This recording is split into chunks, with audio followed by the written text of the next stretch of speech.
Olá, alunos.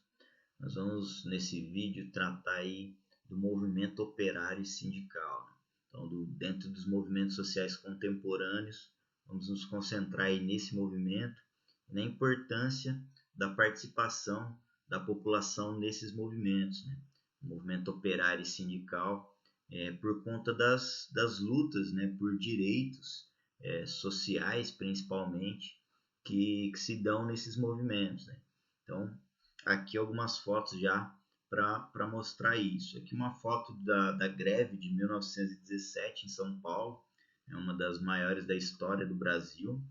E na mesma São Paulo, agora em 2020, também aqui uma manifestação, um movimento de greve também, nesse caso aqui dos trabalhadores, né, dos entregadores por aplicativo.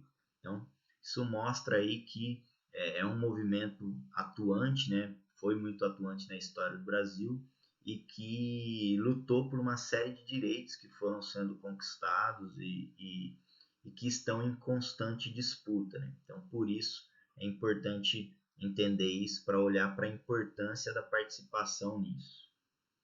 Primeira questão é quem são os operários. Inicialmente, né, operário é o movimento operário, a classe, né, dos operários, dizia respeito aí aos trabalhadores das fábricas mesmo, né? Então, aqui homens, mulheres, crianças aqui do sexo masculino e feminino que trabalhavam na indústria de transformação. Então, esses eram os operários. Hoje em dia, quando nós pensamos em classe operária, estamos pensando aí nos trabalhadores assalariados, né? Para usar uma definição de um sociólogo brasileiro importante, né, dessa área, né, de um especialista da sociologia do trabalho, Ricardo Antunes, a classe que vive do trabalho, né? Se antes, né, algumas pessoas identificavam a ideia de operariado, né, ou de movimento operário aos trabalhadores das indústrias, hoje diz respeito a todos os trabalhadores assalariados que vivem aí, então, da venda da sua força de trabalho, das horas do seu dia para poder receber um salário e sobreviver.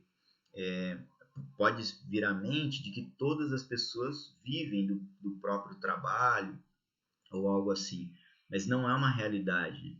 Alguns, uma grande parte da sociedade não vive do próprio trabalho ou da venda da sua força de trabalho.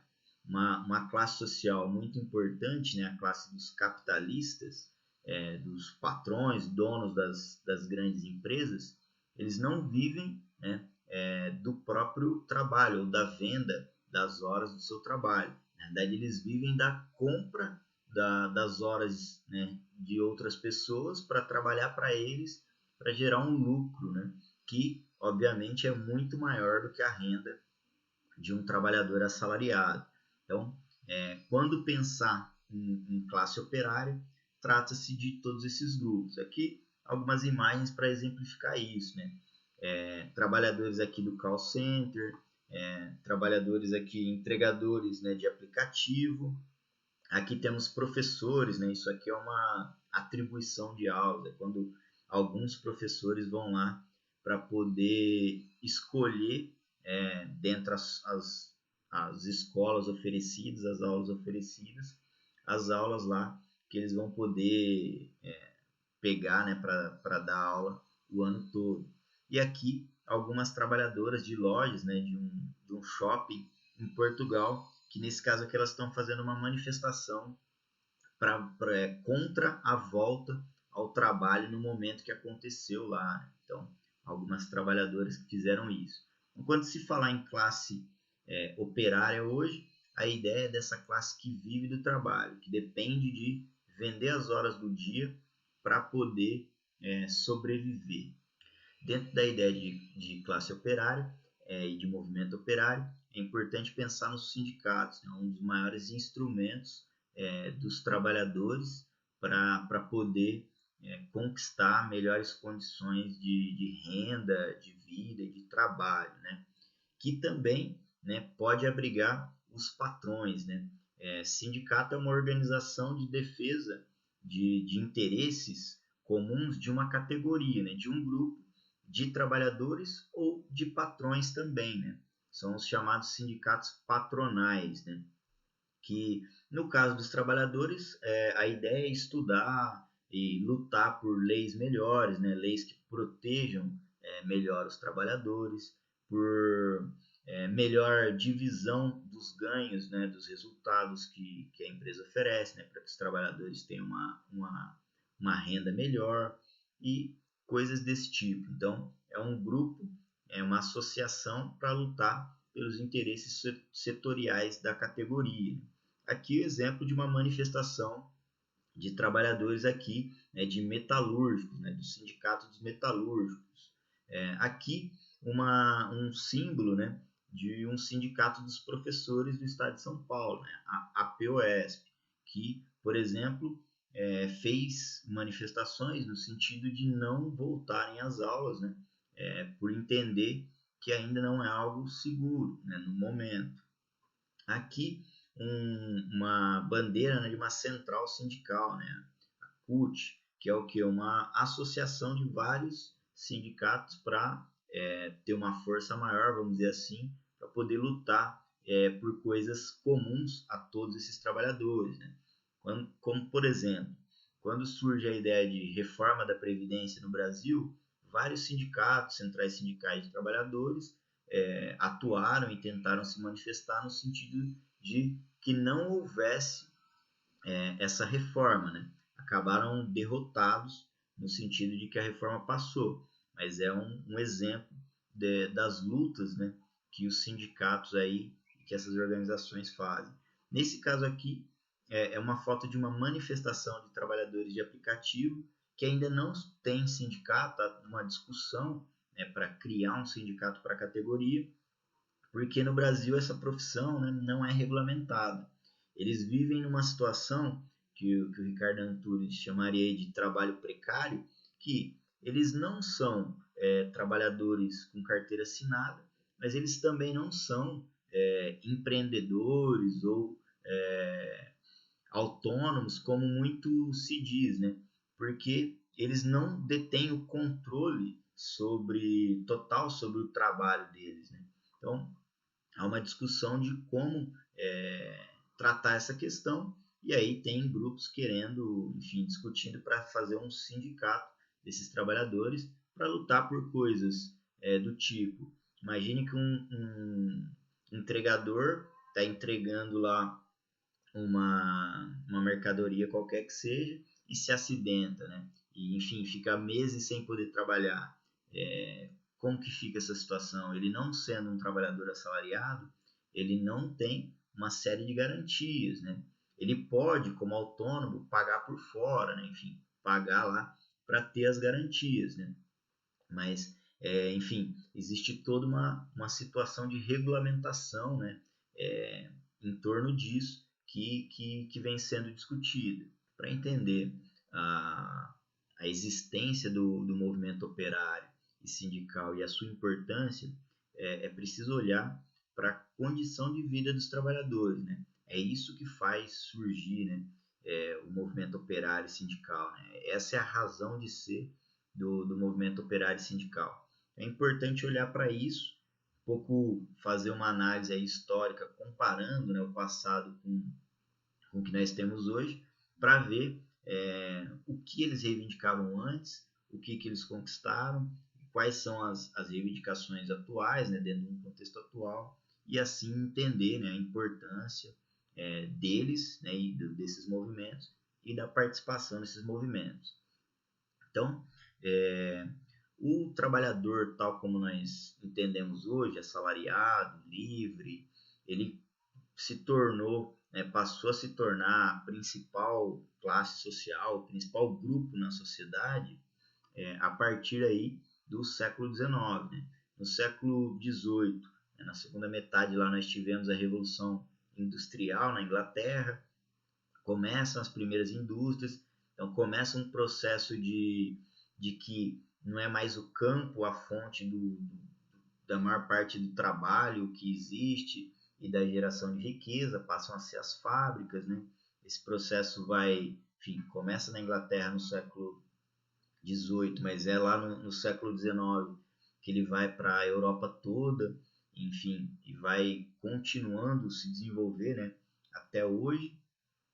E nesse momento desses trabalhadores lá, a condição dos trabalhadores no século XIX é pautada na ideia de liberalismo econômico, né? Então não havia intervenção, né, do Estado na economia, nas relações entre trabalhadores e empregados, então não havia regulamentação, coisas que nós temos hoje, como férias, 13º, um salário mínimo, limite de jornada, de horas de trabalho por dia, por semana, e todas essas coisas não existia na época. Era combinado entre patrão e empregado. O desemprego era gigante, né? Naquele momento, as pessoas estavam na Europa, estavam saindo do campo, indo para a cidade, então havia muita mão de obra. Isso fazia com que os trabalhadores recebessem salários muito, muito baixos, né? Tanto é que muitos deles, né, vieram para a América, né? Nós, enfim, estudamos lá no segundo ano sobre a migração, né, de italianos, espanhóis, portugueses, etc., para o Brasil, né, no final do século XIX e começo do XX, dentro desse contexto, né, então de dificuldades de sobreviver lá. Os trabalhadores não podiam se associar, né, para poder atuar politicamente. Eles muitas vezes não podiam votar também, né, em determinados países por conta de uma questão financeira, né? Havia uma renda mínima para poder votar, então os trabalhadores não conseguiam votar e ser eleitos para os cargos. Havia repressão, né, perseguição às organizações dos trabalhadores. Então, a condição de vida do trabalhador lá no século XIX era bem, bem complicada, né?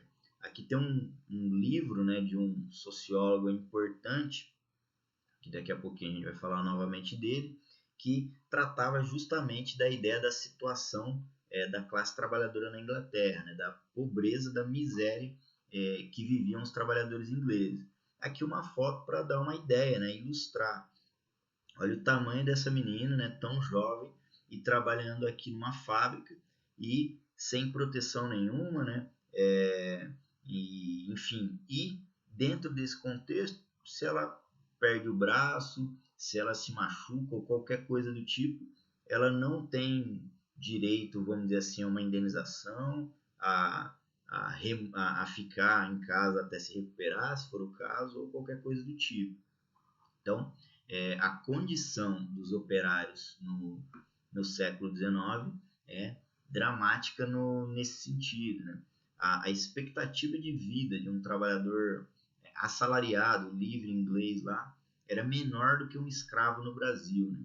O nível de miséria, de condições que muitos passavam era, enfim, inimaginável para o que a gente está acostumado e pensando hoje. Então, o movimento operário surge dentro desse contexto de situação dos trabalhadores.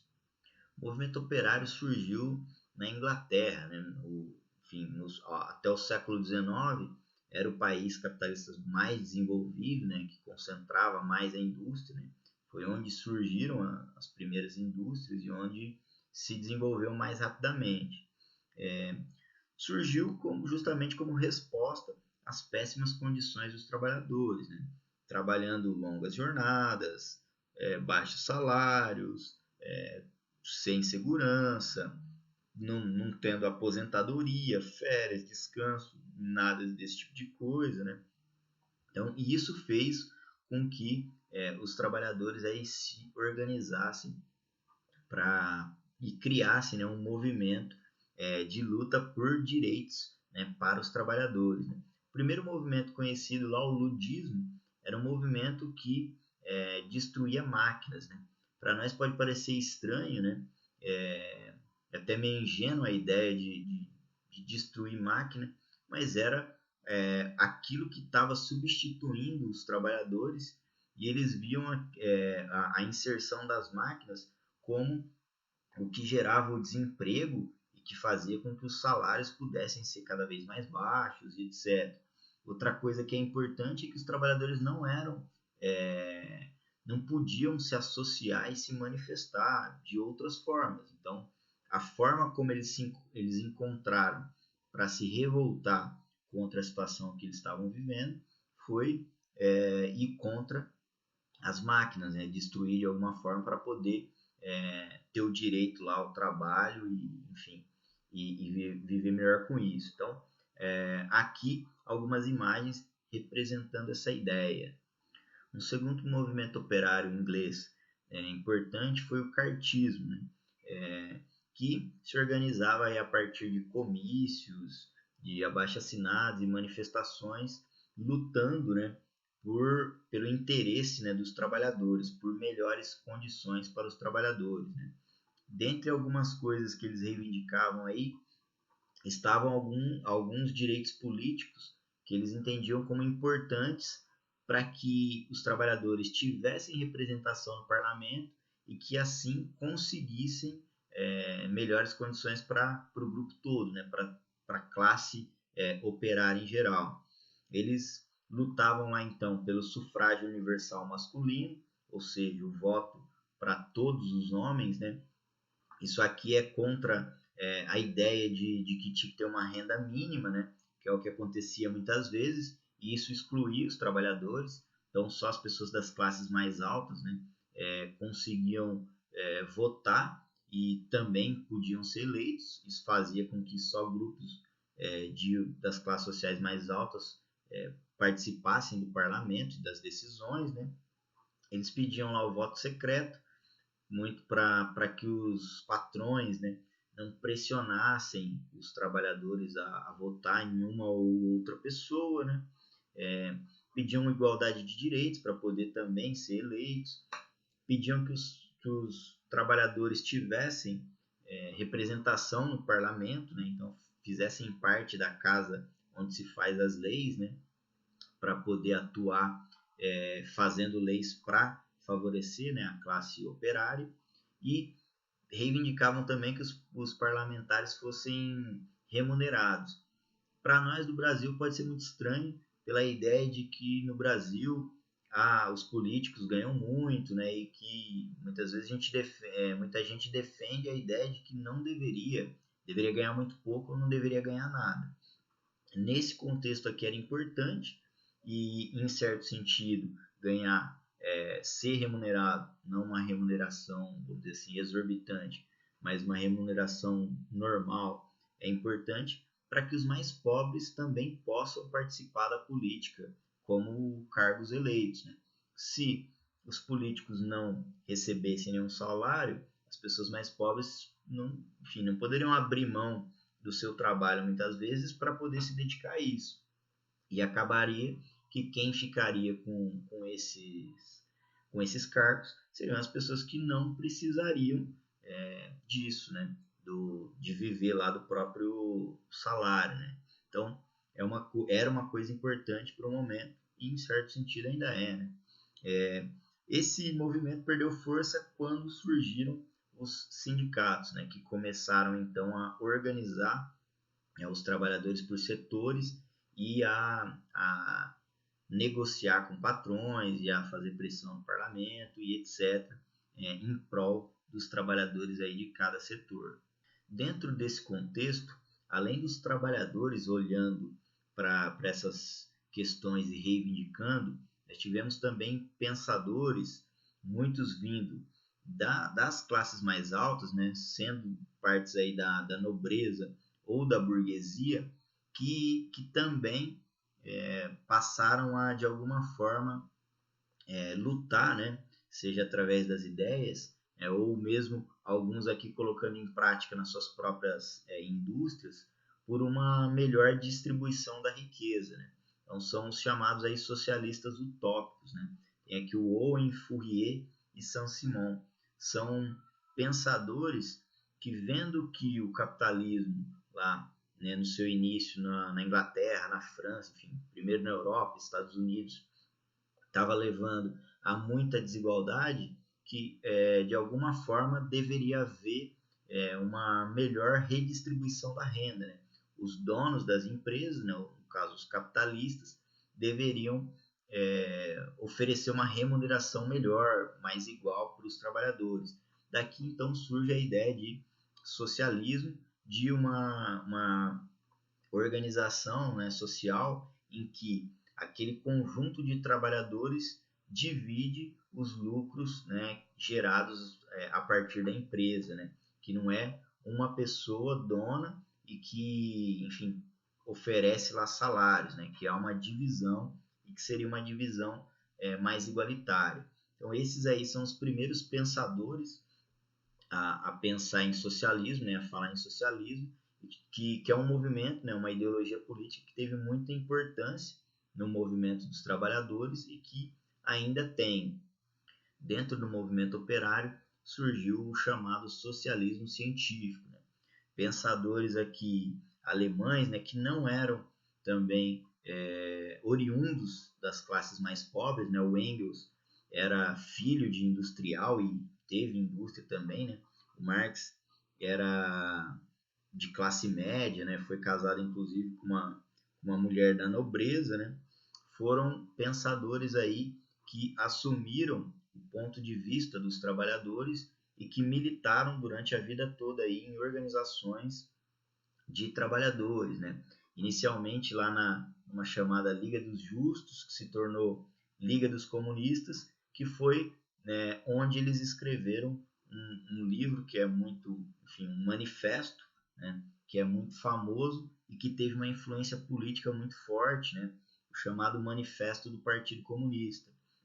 Lá no finalzinho da primeira metade do século XIX, o Engels tinha acabado de escrever sobre a situação dos trabalhadores na Inglaterra, né, situação de miséria, de exploração, de pobreza, e os dois se uniram, enfim, começaram a compartilhar aí de ideias e criaram interpretações sobre a história, teorias e análises econômicas que ficaram conhecidas aí como socialismo científico, né? Que faziam a crítica do capitalismo e que tentavam orientar a construção de uma nova sociedade, né, socialista, sem a propriedade privada dos meios de produção. Eles que falaram, inclusive, que os socialistas anteriores eram utópicos, né? Eles diziam que para que realmente funcionasse, os trabalhadores deveriam tomar o Estado, deveriam usar o governo para socializar os meios de produção, ou seja, não deixar que uma pessoa ou grupo de pessoas dominasse, né, tivesse lá, fosse dona de uma fábrica ou de uma fazenda ou coisas desse tipo, e que com isso fizesse as outras pessoas trabalhassem para que as outras pessoas trabalhassem para ela, né? Então, eles defenderam a ideia de que é o Estado, né, como representação do conjunto dos trabalhadores, que deve ser o dono das fábricas, né? Nesse sentido, as fábricas são dos trabalhadores mesmo, né? Dentro desse modelo aqui. E aí, esse tipo de ideia, esse tipo de movimento, teve uma influência muito grande entre os trabalhadores, né? Eles criaram uma organização internacional, né, chamada Internacional Socialista, que depois foi desfeita e refeita aí algumas vezes e que tentava reunir os trabalhadores do mundo todo num movimento lutando aí pelo socialismo, né? Inicialmente eles tinham aliança com os anarquistas, que eram também intelectuais, aí, pensadores que defendiam uma sociedade sem classes sociais, sem a propriedade privada dos meios de produção. Os anarquistas, né, assim como os socialistas, entendem que não deve existir uma pessoa dona de uma fábrica, porque isso faz com que ela tenha muito mais poder econômico, político e social do que os demais, né? Então, eles entendem que as propriedades desse tipo têm que ser socializadas, têm que ser da comunidade, né? Para que se juntem, trabalhem e dividam o resultado desse trabalho. A diferença é que os anarquistas aí defendem que não deve haver um Estado para poder organizar isso, que deve destruir, vamos dizer assim, o Estado, né, a ideia de governo aí que existe, e que os trabalhadores têm que controlar isso diretamente, né, sem precisar disso. Entrando no movimento operário brasileiro, o Brasil, até o final do século XIX, era pouco industrializado, né? Não havia muitas indústrias, mais concentradas no Rio e em São Paulo, e é ali que havia maior atuação. Né? Dentro do movimento, né, se dividia aí em 4 grupos. Né? O grupo dos chamados amarelos, que eram aí os trabalhadores, né, organizados aí mais moderados, né, que lutavam por melhores condições de renda, trabalho, mas que não queriam a transformação da ordem social, né, não queriam, vamos dizer assim, uma revolução na forma como a sociedade funcionava.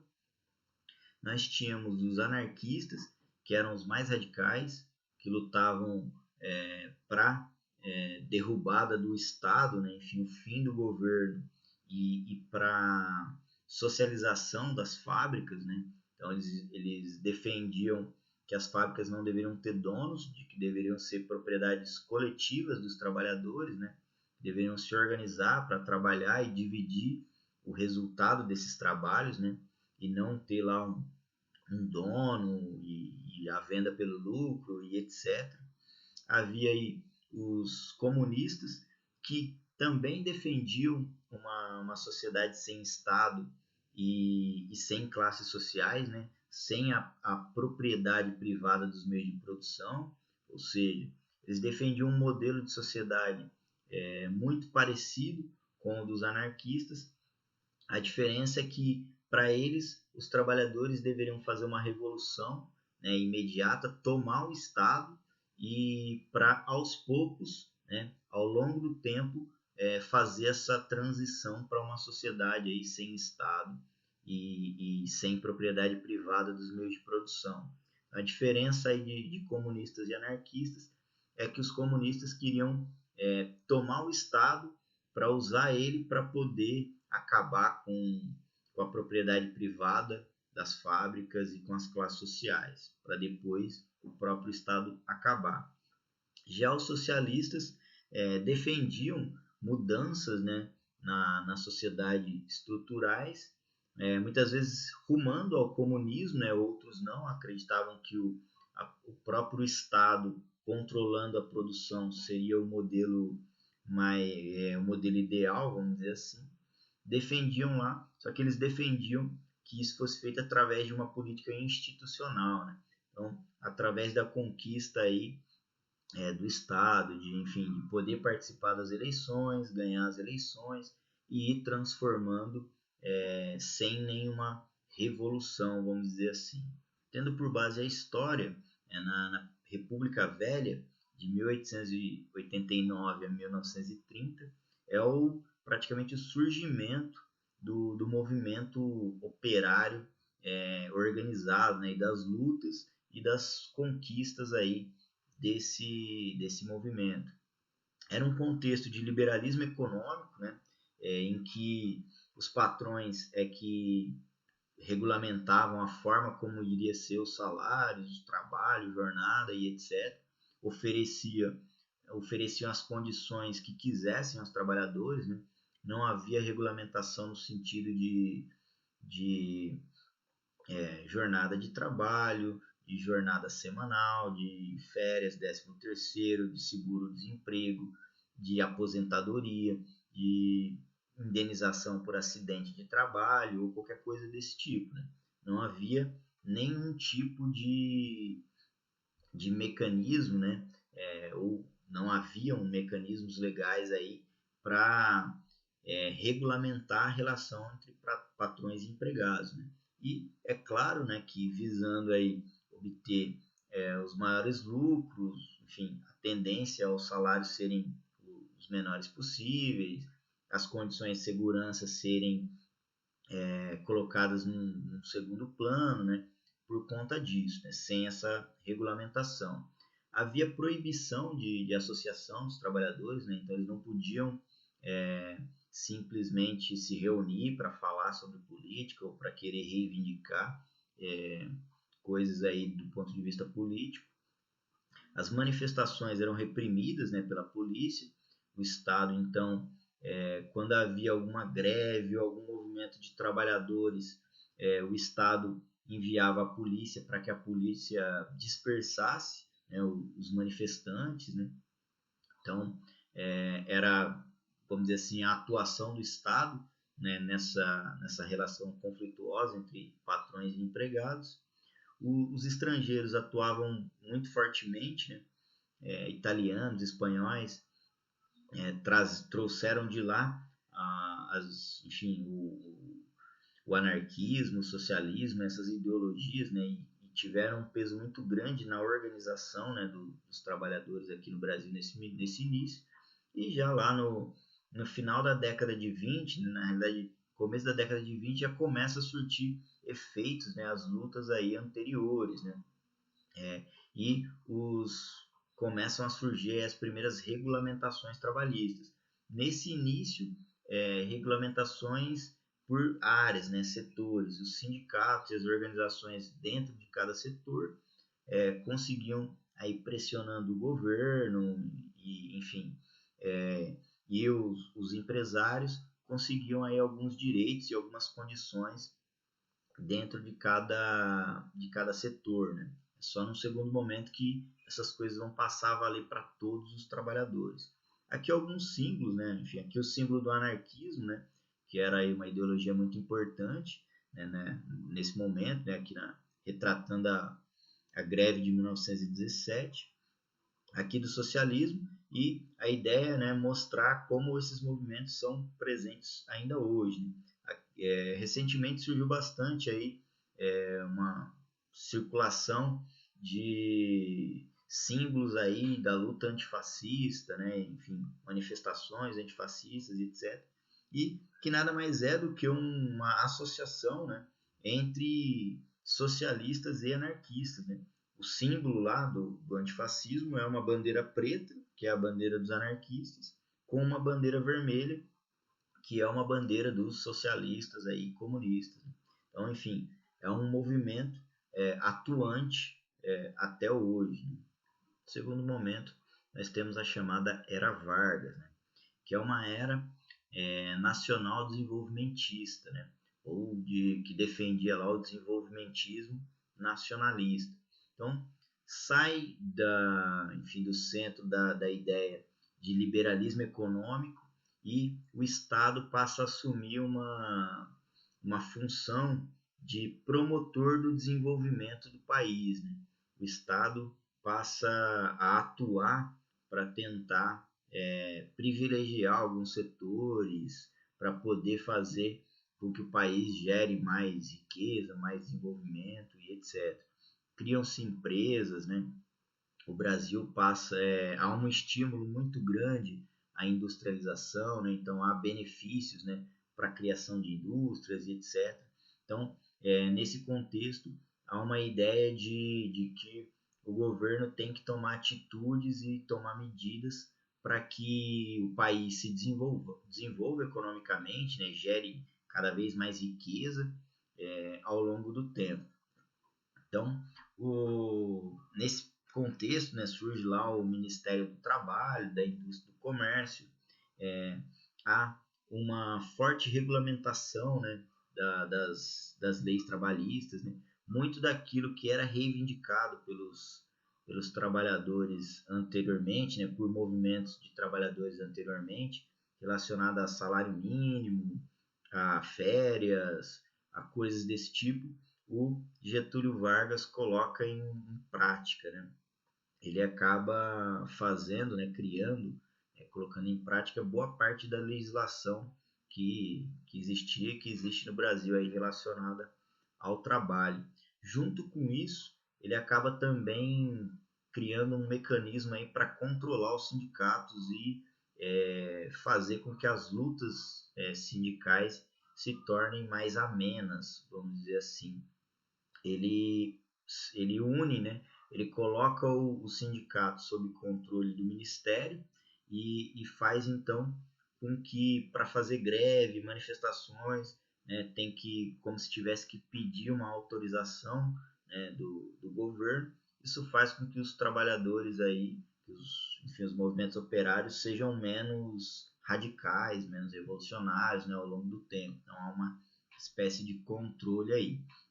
Outra característica grande, né, principalmente após, né, 1937, que há lá o Estado Novo, né, que é uma ditadura, Vargas, e no contexto da Segunda Guerra Mundial, há uma perseguição política, né, muito forte. Né? O Vargas acaba perseguindo aí comunistas, anarquistas, né, prendendo, e, enfim, torturando, mandando para fora do país, né, e etc.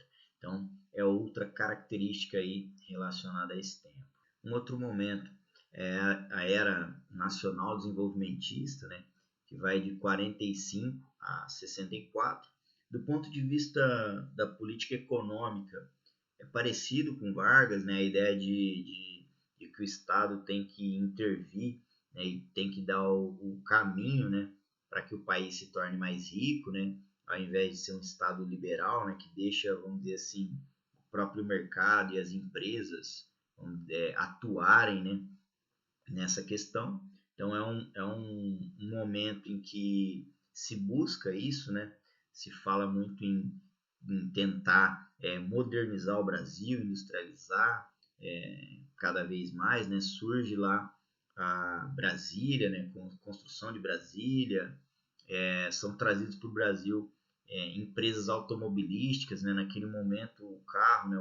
Enfim, era o bem, né, mais moderno que havia na época, né, mais, enfim, com mais alta tecnologia, né, então havia toda essa visão e esse sentido. Era um momento de maior liberdade política, né, então tinha eleições, né, muitos partidos se organizaram, partidos comunistas, né, que no passado surgiam, caía na ilegalidade, voltava à legalidade, caía de novo, né? Nesse momento passam a se manter na legalidade, né? Enfim, a serem aceitos, né? O Partido Comunista Brasileiro, o Partido Comunista do Brasil, os sindicatos, enfim. É um momento de greves, então é um momento de liberdade nesse sentido, coisa que com Vargas houve uma forte repressão. É o contexto da Guerra Fria, né? Então os países estão mais ou menos aí alinhados ou com os Estados Unidos ou com a União Soviética, né? No caso aí o Brasil estava mais alinhado com os Estados Unidos, né? Muito mais, né? E havia um medo, né, muito grande de uma aproximação dos governos brasileiros aí com a União Soviética, né? Outra coisa que é importante nesse momento é que na Europa, né, principalmente, mas também nos Estados Unidos, em certo sentido, há um estado de bem-estar social, né? É o momento em que mais há expansão, né, nos direitos sociais, em que o trabalhador consegue receber uma remuneração melhor, a educação, enfim, para todos, saúde gratuita para todos, previdência social, né? É nesse momento, né, a partir de 1945, muito por medo, né, de revoluções socialistas, que nos países capitalistas surgem a maior quantidade de direitos, né, e benefícios, vamos dizer assim, aos mais pobres, né? Então é um dos contextos aí de atuação e, enfim, de situação da classe trabalhadora da época. Outro momento é a ditadura militar, 1964 a 1985. Do ponto de vista econômico, se mantém a ideia de um nacional desenvolvimentismo, né? A diferença é que uma centralização maior, né, e enfim, agindo em certo sentido, inclusive na ilegalidade, né? Então há um poder maior do governo em relação a atuar, né? Então é um momento que o Brasil cria muitas empresas também, assim como foi lá na era Vargas, né? É um momento em que se cria muitas empresas e o governo centraliza muito a forma como vai se dar, né, como vai acontecer, se desenvolver a economia. Há um controle muito forte, né, enfim, político, né, dos meios de comunicação e das organizações, né, repressão, socialistas, comunistas aí são, são caçados, né, tem que fugir do país, alguns torturados, mortos, né. Nós temos no Brasil contextos de guerrilhas, né, pessoas que foram para determinados lugares para tentar se organizar para derrubar o governo, né, através de uma luta armada. Nós tivemos grupos no Brasil nesse sentido, né, de militantes aí ligados aos movimentos socialistas, né, e comunistas. Nós tivemos aí nesse período um momento de grande crescimento econômico, né? O Brasil aí cresceu parecido com que a China, né? Que era um país que crescia muito, né? Que assustava todo mundo alguns anos atrás, mas junto com isso também houve uma concentração de renda muito grande, né? A riqueza que estava sendo gerada não chegava, vamos dizer assim, às classes sociais mais baixas da mesma forma que chegava às mais altas, né? Basta olhar os índices de educação, de saúde, né? Não havia hospitais públicos, escola e etc. Em todo lugar, vamos dizer assim, como existe hoje, né? Então, o governo nesse sentido investia e atuava muito menos em relação a isso. Aqui tem, enfim, uma foto do Lula e do Fernando Henrique, né, dois ex-presidentes aí se manifestando, né, no final da ditadura, né, numa luta pela redemocratização. O Lula surge como uma figura política importante no Brasil durante a ditadura, né, no final da década de 70, lutando lá junto ao sindicato do ABC paulista, né, que era o principal da época, né? Então, ele surge como uma figura política aí dentro do movimento sindical, né, sendo o principal líder sindical brasileiro na época, criou lá um partido, né, o Partido dos Trabalhadores, ajudou lá a fundar CUT, né, Central Única dos Trabalhadores também. Então, é alguém oriundo desse tipo de movimento. Tem aqui o Fernando Henrique, que é enfim, também ex-presidente, né, sociólogo, que também, enfim, atuava aí nesse momento. E, por fim, aqui tem a ideia da Constituição de 88, que é a Constituição brasileira que mais garante direitos sociais, né, à população, né, que mais oferece a ideia de que todos têm que ter o acesso à saúde, educação, trabalho e etc. E uma série de condições de vida básicas, né? Então tudo isso surge aqui, né? Essa lei no final da ditadura, né? E como um pouco resposta a esse momento de crescimento econômico em uma parte, né? Um período da ditadura forte, mas também muita repressão e e falta de avanços sociais como aconteceram em outros países, né? Enfim, como na Europa, por exemplo, lá na ideia do estado de bem-estar social. No Brasil, essas coisas vão começar a se desenvolver muito mais somente lá depois do período da redemocratização. Um ponto importante é a questão do resultado das lutas desses operários, né, dos movimentos anarquistas, comunistas e socialistas.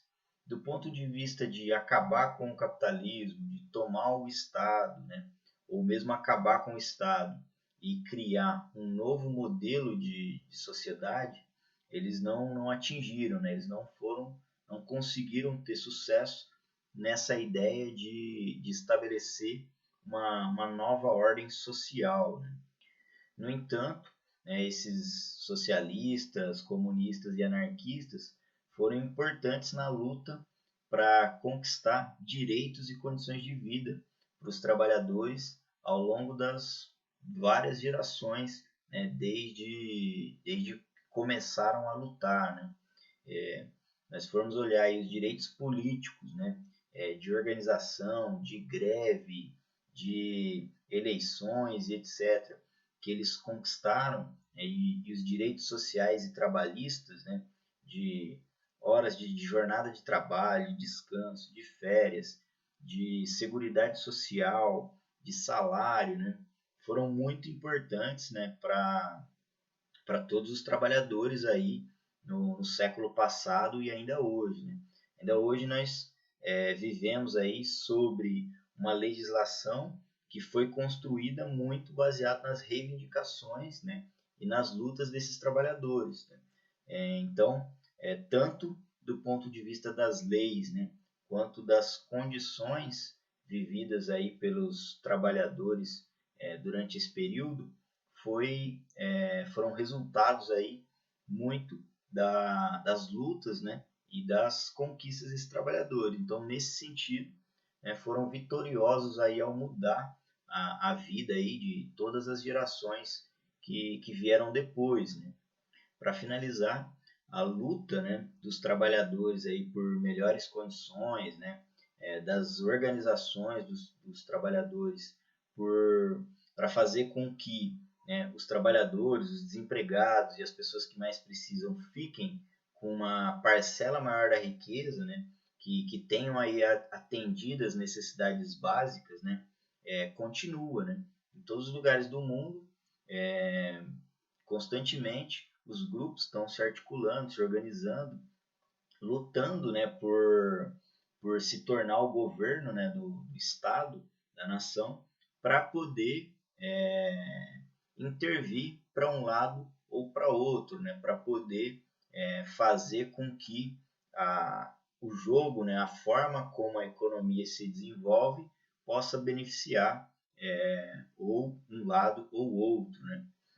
Para ter uma dimensão dessa questão, uma reportagem aí mostra um pouco sobre como o capitalismo acaba concentrando, né, a riqueza na mão dos capitalistas, né?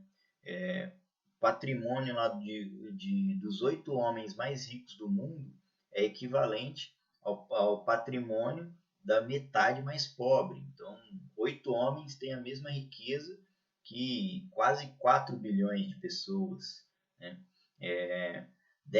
As 10 maiores empresas do mundo têm um faturamento maior, né? Possuem mais dinheiro para investir nelas mesmas, né? Ou para devolver para os seus donos na forma de lucro, do que 180 países, né? Tem para gastar com saúde, com educação, enfim, com tudo que o Estado acaba fornecendo.